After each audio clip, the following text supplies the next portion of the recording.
Well, Christmas is tomorrow, and since I decided to postpone what I was going to review tonight, I've decided to do another Christmas reviews. So this way I can give y'all a chance to be with your families and all. So brace yourselves as I'm going to talk about a film that just recently celebrated its 35th anniversary this year. It was not so long ago, I think it was last month. It's a real outrageously crazy take on a Christmas Carol. Here's a review of Scrooged with Bill Murray. Ho, ho, ho, ho. This is Big D's Entertainment Rankings and Reviews. Ho, ho, ho.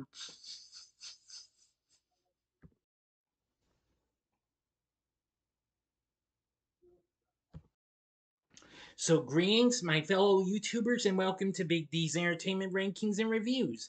My name is Noel, better known to you as the Big D, and this time around, I bring to you a review of the 1988 Christmas fantasy comedy flick Scrooged, released by Paramount, directed by Richard Donner, written by Mitch Glazer and Michael O'Donoghue, based on A Christmas Carol by Charles Dickens. It's a modern retelling starring Bill Murray as Frank Cross, a cynical and selfish television executive who is visited by a succession of ghosts on Christmas Eve intent on helping him regain his Christmas spirit.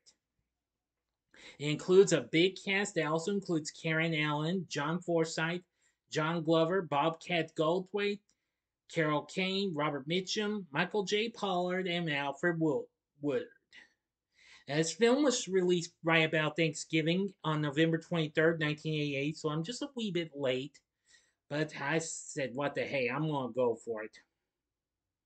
This has become a big time Christmas time film, especially on television. And critics called it an alternative to traditional Christmas films. And others are arguing that the film was ahead of its time, making it relevant in the modern day.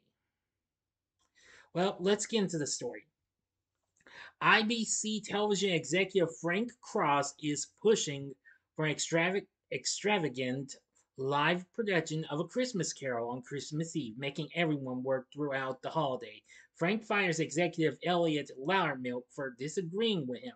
Frank sends cheap IBC towels to most on his Christmas list, including his personal assistant Grace and his brother James.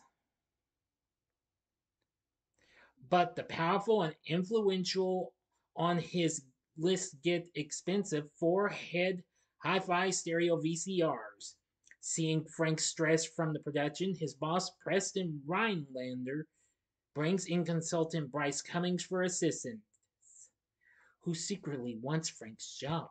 The night before the show, Frank is visited by the ghost of his mentor, Lou Hayward, and also unloved miser who died from a heart attack 7 years prior.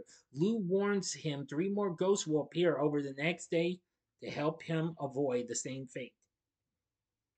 Before it vanishes, the ghost contacts Claire Phillips, Frank's lost love from years ago. She comes to the network to talk to Frank, but when he's too busy, she returns to her homeless shelter job.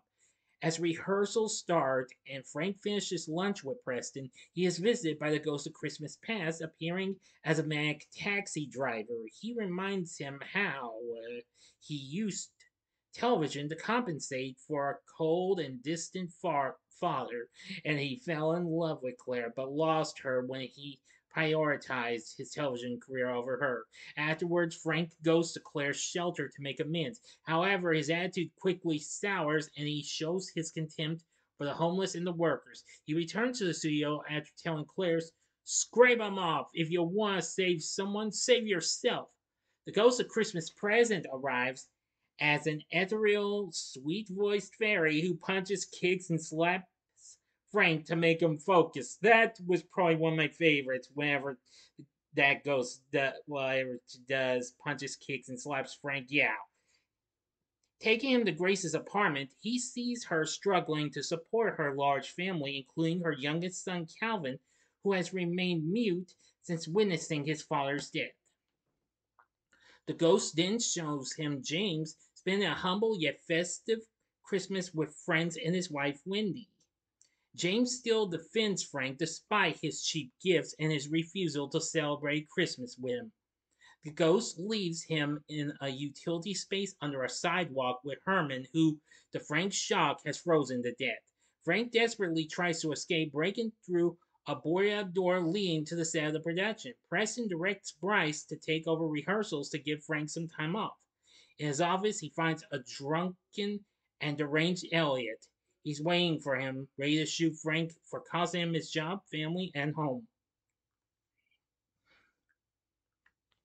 Frank escapes into the elevator where the Grim Reaper like Ghost of Christmas Future awaits. It takes him to the future where a now catatonic Calvin has been institutionalized. Now, for the final act and ending, you know the procedure. You have 5 seconds to stop this video, go to the description box below, and fast forward to the time below. As I count down, if you've seen the movie already, please continue. Okay, you've been warned.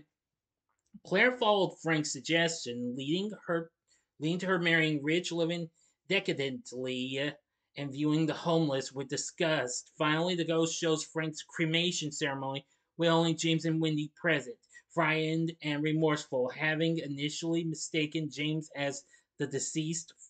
Frank is first shocked to find himself about to be incinerated. He breaks out and emerges from the elevator to face Elliot, elated to be alive, but oblivious that he is still trying to kill him. Frank's completely changed demeanor surprises Elliot, particularly when he offers him a high level executive position, which he accepts. Elliot helps Frank return to the production set, who secures Bryce in the control room and breaks into the live broadcast to speak of his new appreciation for life. He apologizes on air to Grace, James, and the cast and crew and makes a passionate plea to Claire. So Claire sees this at the shelter and heads for the network with the help of the ghost of Christmas past. As Frank and Claire reunite, Calvin comes up, speaking for the first time, reminding him to say, "God bless us, everyone," much to Grace's elation. And Frank leads the crew into saying, "Put a little love in your heart," and sees Lou, the three ghosts, and Herman's ghost smiling and waving back to him while singing along as the show ends. Then Frank encourages everyone in the theater to sing along. Watching at home, James hails Frank as "my brother, the King of Christmas." End of story.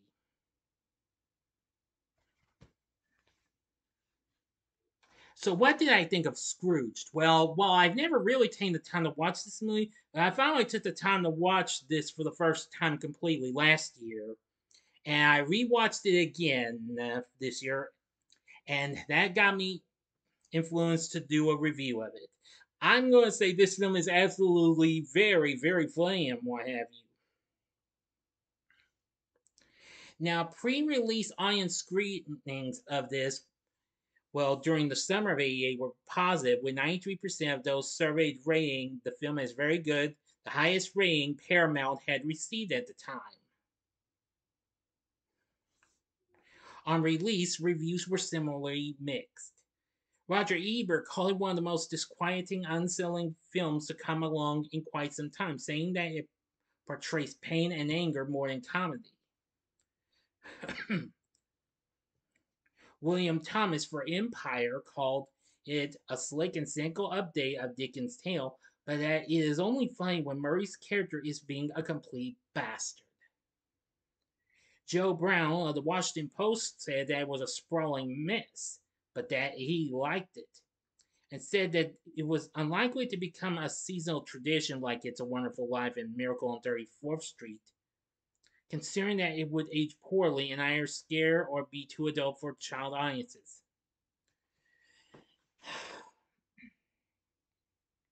The LA Times said the film's opening is its high point, featuring the parody IBC lineup of Robert Goulet's Cajun Christmas and The Night the Reindeer Died. But as the film progresses, the laughs become more sporadic and the tone becomes darker.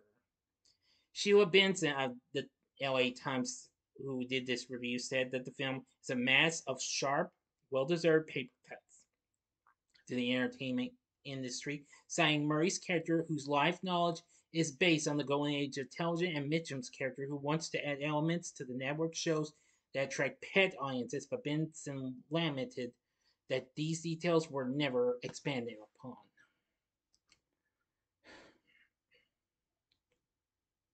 Now, critics were divided on Murray's performance, but even so, I liked him, what have you. I liked his performance. This was just so crazy and what have you. Anyway, the film got nominated for an Academy Award for Best Makeup. Unfortunately, it lost to Beetlejuice, which was released earlier that year. Nevertheless, the film became a big success when it was released.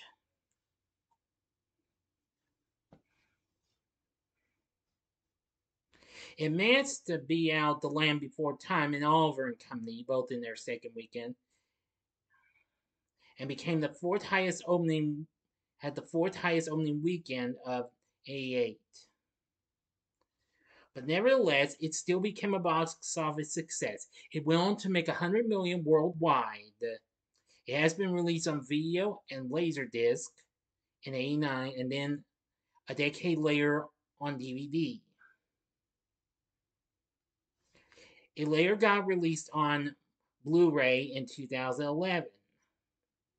Just more recently, Paramount had released a 4K version last month to commemorate the film's 35th anniversary. Anyway, it was pretty good and what have you from what I've seen.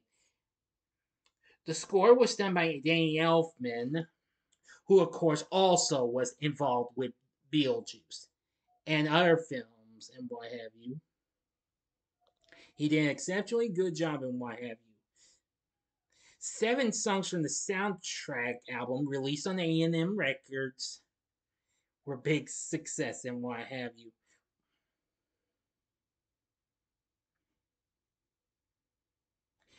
Yep. Including a natural cover of Put a Little Love in Your Heart done by Annie Lennox of the Eurythmics and Al Green. And there's lots of others and what have you. So anyway, I'm going to say that was pretty good and what have you. Now, as for our cast, I liked Bill Murray as Frank Cross. He was absolutely very funny and what have you. Very funny. Playing Claire is Karen Allen, who you may have remembered her best from films such as National Lampoon's Animal House, which she made her first appearance in, as well as Marion Ravenwood in Raiders of the Lost Ark.